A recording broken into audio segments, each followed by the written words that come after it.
حضرت عبداللہ ابن عباس رضی اللہ تعالی عنہ سے مروی ہے کہ ایک مرتبہ حضور نبی کریم صلی اللہ تعالی علیہ وآلہ وصحابہ وسلم نے فرمایا، اے لڑکے، میں نے آپ صلی اللہ علیہ وآلہ وصحابہ وسلم کی طرف دیکھا، لیکن پھر خود ہی فرمایا، تمہیں ایسا راز نہ بتاؤں جو تمہیں جنت کے قریب کر دے اور اس دنیا میں تمہاری اور تمہاری اولادوں کی سلامتی خود رب العالمین کے ذمے ہو جائے۔ میں نے کہا، جی یا رسول اللہ صلی اللہ علیہ وآلہ وصحابہ وسلم، بتا دیجئے۔ آپ صلی اللہ تعالی علیہ وآلہ وسلم نے فرمایا، وہ عمل یہ ہے، بسم اللہ الرحمن الرحیم، السلام علیکم ورحمۃ اللہ۔ مسند احمد میں ہے کہ آپ صلی اللہ علیہ وآلہ وسلم نے ایک اعرابی سے ایک گھوڑا خریدا اور اعرابی آپ کے پیچھے پیچھے آپ صلی اللہ تعالی علیہ وآلہ وسلم کے دولت خانہ کی طرف رقم لینے کے لیے چلا۔ حضور صلی اللہ تعالی علیہ وآلہ وسلم تو ذرا جلدی نکل آئے اور وہ آہستہ آہستہ آ رہا تھا۔ لوگوں کو یہ معلوم نہ تھا کہ یہ گھوڑا بک گیا ہے۔ انہوں نے قیمت لگانی شروع کی، یہاں تک کہ جتنے داموں اس نے آپ صلی اللہ علیہ وآلہ وسلم کے ہاتھ بیچا تھا اس سے زیادہ دام لگ گئے۔ اعرابی کی نیت پیٹی اور اس نے آپ صلی اللہ علیہ وآلہ وسلم کو آواز دے کر کہا، حضرت، یا تو گھوڑا اسی وقت نقد دے کر لے لو یا میں اور کے ہاتھ بیچ دیتا ہوں۔ حضور اقدس صلی اللہ تعالی علیہ وآلہ وسلم یہ سن کر رکے اور فرمانے لگے، تو اسے میرے ہاتھ بیچ چکا ہے، پھر یہ کیا کہہ رہا ہے؟ اس نے کہا، اللہ کی قسم، میں نے تو نہیں بیچا۔ حضرت محمد صلی اللہ علیہ وآلہ وسلم نے فرمایا،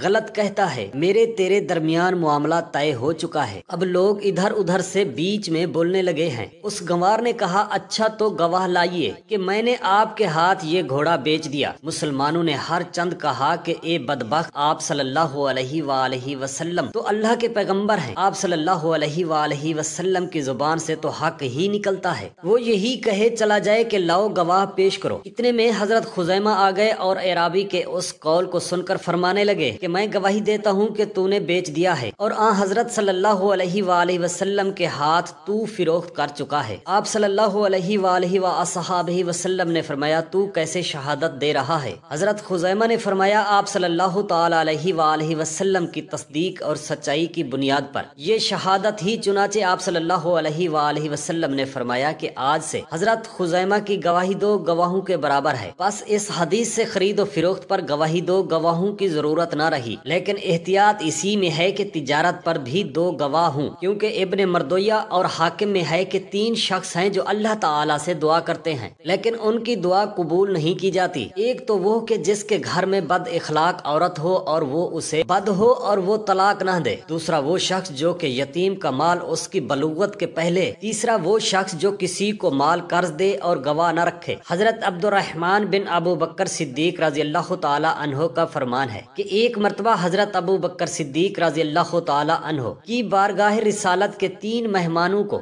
اپنے گھر لائے اور خود حضور اکرم صلی اللہ تعالی علیہ وآلہ وسلم کی خدمت اقدس میں حاضر ہوئے اور گفتگو میں مصروف رہے، یہاں تک کہ رات کا کھانا آپ نے دسترخوان نبوت پر کھا لیا اور بہت زیادہ رات گزر جانے کے بعد مکان پر واپسی تشریف لائے۔ ان کی بیوی نے عرض کیا کہ آپ اپنے گھر پر مہمانوں کو بلا کر کہاں غائب رہے؟ حضرت سیدنا صدیق اکبر رضی اللہ تعالی عنہ نے فرمایا کہ کیا اب تک تم نے مہمانوں کو کھانا نہیں کھلایا؟ بیوی صاحبہ نے کہا، میں نے کھانا پیش کیا مگر ان لوگوں نے صاحب خانہ کی غیر موجودگی میں کھانا کھانے سے انکار کر دیا۔ یہ سن کر آپ رضی اللہ تعالی عنہ اپنے صاحبزادے حضرت عبد الرحمن رضی اللہ تعالی عنہ پر بہت زیادہ خفا ہوئے اور وہ خوف و دہشت کی وجہ سے چھپ گئے اور آپ کے سامنے نہیں آئے۔ پھر آپ کا غصہ جب کم ہو گیا تو آپ مہمانوں کے ساتھ کھانے کے لیے بیٹھ گئے اور سب مہمانوں نے خوب شکم سیر ہو کر کھانا کھا لیا۔ ان مہمانوں کا بیان ہے کہ جب ہم کھانے کے برتن میں سے لقمہ اٹھاتے تھے تو جتنا کھانا ہاتھ میں آتا تھا اس سے کہیں زیادہ کھانا برتن میں نیچے سے ابھر کر بڑھ جاتا تھا، اور جب ہم کھانے سے فارغ ہوئے تو کھانا بجائے کم ہونے کے برتن میں پہلے سے زیادہ ہو گیا۔ حضرت سیدنا صدیق اکبر رضی اللہ تعالی عنہ نے متعجب ہو کر اپنی بیوی صاحبہ سے فرمایا کہ یہ کیا معاملہ ہے کہ برتن میں کھانا پہلے سے کچھ زائد نظر آتا ہے؟ بیوی صاحبہ نے کہا، قسم کھا کر کہا، واقعی یہ کھانا تو پہلے سے 3 گنا بڑھ گیا ہے۔ پھر آپ اس کھانے کو اٹھا کر بارگاہ رسالت صلی اللہ علیہ وسلم میں لے گئے۔ جب صبح ہوئی تو ناگہاں مہمانوں کا ایک قافلہ دربار رسالت صلی اللہ علیہ وسلم میں اترا، جس میں 12 قبیلوں کے 12 سردار تھے اور بہت سے دوسرے شتر سوار بھی تھے۔ وہ سب لوگوں نے بھی یہی کھانا کھایا اور قافلے کے تمام سردار اور تمام مہمان مہمانوں کا گروہ اس کھانے کو شکم سیر کھا کر آسودہ ہو گیا، لیکن پھر بھی اس برتن میں کھانا ختم نہ ہوا۔ حضرت سیدنا عائشہ صدیقہ رضی اللہ تعالی عنہا فرماتی ہیں کہ امیر المؤمنین حضرت سیدنا ابو بکر صدیق رضی اللہ تعالی عنہ کے وصال کے بعد صحابہ کرام رضوان اللہ تعالی علیہم اجمعین میں اختلاف پیدا ہو گیا کہ آپ کو کہاں دفن کیا جائے گا۔ بعض لوگوں نے کہا کہ ان کو شہدائے کرام کے قبرستان میں دفن کرنا چاہیے، اور بعض حضرات چاہتے تھے کہ آپ کی قبر شریف جنت البقیع میں بنائی جائے، لیکن میری دلی خواہش یہی تھی کہ آپ میرے اسی حجرے میں سپرد خاک کیا جائے جس میں سید المبلغین رحمت للعالمین صلی اللہ تعالی علیہ وسلم کی قبر منور ہے۔ یہ گفتگو ہو رہی تھی کہ اچانک مجھ پر نیند کا غلبہ ہو گیا، اور خواب میں یہ آواز میں نے سنی کہ کوئی کہنے والا یہ کہہ رہا ہے کہ زموا الحبیب علی الحبیب، یعنی حبیب کو حبیب سے ملا دو۔ خواب سے بیدار ہو کر میں نے لوگوں سے اس آواز کا ذکر کیا تو بہت سے لوگوں نے کہا کہ یہ آواز ہم لوگوں نے بھی سنی ہے، اور مسجد نبوی صلی اللہ تعالی علیہ وآلہ وصحبہ وسلم کے اندر بہت سے لوگوں کے کانوں میں بھی یہ آواز آئی ہے۔ اس کے بعد تمام صحابہ کرام علیہ رضوان کا اس بات پر اتفاق ہو گیا کہ آپ کی قبر اطہر روضہ منورہ کے اندر بنائی جائے۔ اس طرح آپ حضور انور صلی اللہ تعالی علیہ وآلہ وسلم کے پہلو اقدس میں مدفون ہو کر اپنے حبیب مصطفیٰ صلی اللہ تعالی علیہ وآلہ وسلم کے قرب خاص سے سرفراز ہو گئے۔ حضرت سیدنا سلمان فارسی رضی اللہ تعالی عنہ فرماتے ہیں، میں اصفہان کے ایک علاقے میں رہتا تھا، وہاں کے لوگ سنگ مرمر سے بنے ہوئے ایک گھوڑا نما بت کی ہی پوجا کیا کرتے تھے، اور میں ان کے اس عمل کو برا سمجھتا تھا۔ پھر کسی نے مجھے بتایا کہ تم جس دین کی تلاش میں ہو اس کے پیروکار مغرب میں پائے جاتے ہیں۔ چنانچہ میں وہاں سے چل دیا اور موصل کی سرزمین پر جا پہنچا۔ وہاں کے لوگوں سے پوچھا کہ یہاں سب سے بڑا عالم کون ہے؟ انہوں نے مجھے ایک ایسے آدمی کا پتہ بتایا جو گرجا میں بیٹھا تھا۔ میں اس کے پاس گیا اور اس سے کہا کہ میں مشرق میں رہتا ہوں، نیکی و بھلائی کی تلاش میں یہاں آیا ہوں، اگر آپ مناسب سمجھیں تو میں آپ کے پاس رہ کر آپ کی خدمت کروں، اور اللہ عز و جل نے آپ کو جو علم عطا فرمایا ہے اس میں سے کچھ مجھے بھی سکھا دیں۔ آپ فرماتے ہیں اس نے اجازت دیتے ہوئے کہا ٹھیک ہے۔ یوں میں اس کے پاس اس شخص کی طرح رہنے لگا جس کے ذمہ گندم، سرکہ اور زیتون کا حساب ہوتا ہے، اور جب تک اللہ عز و جل نے چاہا میں اس کی صحبت میں رہا۔ بالآخر اس کی موت کا وقت آن پہنچا، میں اس کے سرحانے بیٹھ کر رونے لگا۔ اس نے رونے کا سبب دریافت کیا تو میں نے کہا میں نے بھلائی کی جستجو میں اپنا وطن چھوڑا، اللہ عز و جل نے مجھے آپ کی اچھی صحبت سے نوازا،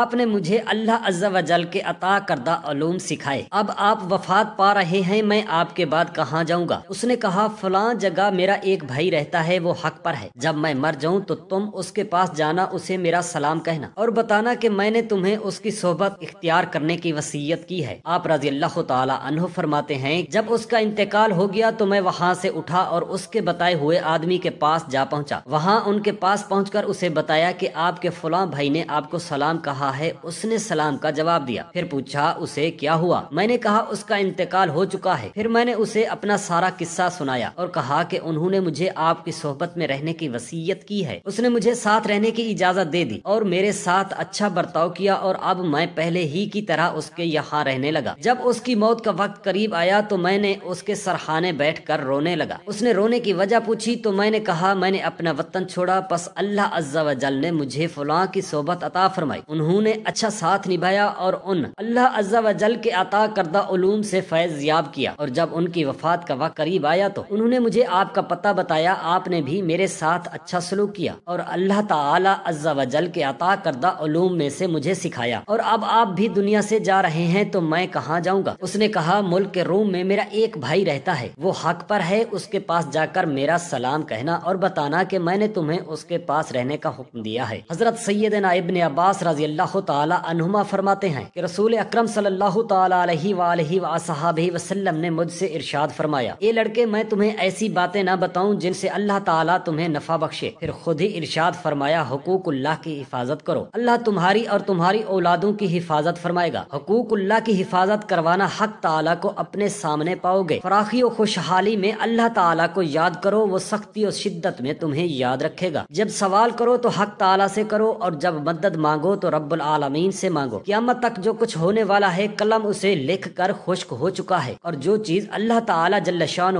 نے تیرا مقدر نہیں فرمائی وہ سب لوگ مل کر بھی تجھے نہیں دے سکتے، اور جو شے اللہ تعالیٰ نے تیرے مقدر میں لکھ دی ہے اسے سب لوگ مل کر بھی تجھ سے نہیں روک سکتے۔ لہٰذا اللہ تعالیٰ کی رضا کے لیے یقین کے ساتھ عمل کرو اور جان لو کہ ناگوار چیز پر صبر کرنا بہت زیادہ بھلائی کا کام ہے، اور مدد و صبر کرنے سے حاصل ہوتی ہے، اور مدد و صبر کرنے سے اللہ تعالیٰ کی حکمت حاصل ہوتی ہے۔ وسعت و کشادگی تنگی کے حضرت سیدنا عبداللہ بن عباس رضی اللہ تعالی عنہما سے مروی ہے کہ امیر المومنین حضرت سیدنا عمر فاروق رضی اللہ تعالی عنہ مہاجرین صحابہ کرام رضوان اللہ تعالی علیہم اجمعین کے ایک گروہ میں تشریف فرما تھے۔ وہ ایک دوسرے سے شب قدر کا تذکرہ کرنے لگے، بس شب قدر سے متعلق جس نے جو سنا تھا بیان کر دیا۔ ان سب نے اس رات کے بارے میں مختلف اقوال بیان کیا۔ امیر المومنین رضی اللہ تعالی عنہ نے فرمایا، اے ابن عباس آپ کیوں خاموش ہیں؟ بیان کریں اور کم عمری کی وجہ سے خاموش مت رہیں۔ میں نے عرض کی، اے امیر المومنین رضی اللہ تعالی عنہ، بے شک اللہ تعالی طاق ہے اور طاق کو پسند فرماتا ہے۔ چنانچہ اللہ تبارک و تعالی نے دنیا کی زندگی کو اس طرح بنایا ہے کہ وہ 7 کے عدد کے گرد گھومتی ہے۔ انسان کی تخلیق 7 چیزوں سے فرمائی، ہمارا رزق 7 چیزوں میں رکھا، ہمارے اوپر 7 آسمان بنائے اور نیچے 7 زمینیں بنائیں۔ سورہ فاتحہ کی بار بار تلاوت کی جانے والی 7 آیات نازل فرمائیں۔ قرآن حکیم میں 7 قسم کے نسبی رشتوں سے نکاح ممنون و حرام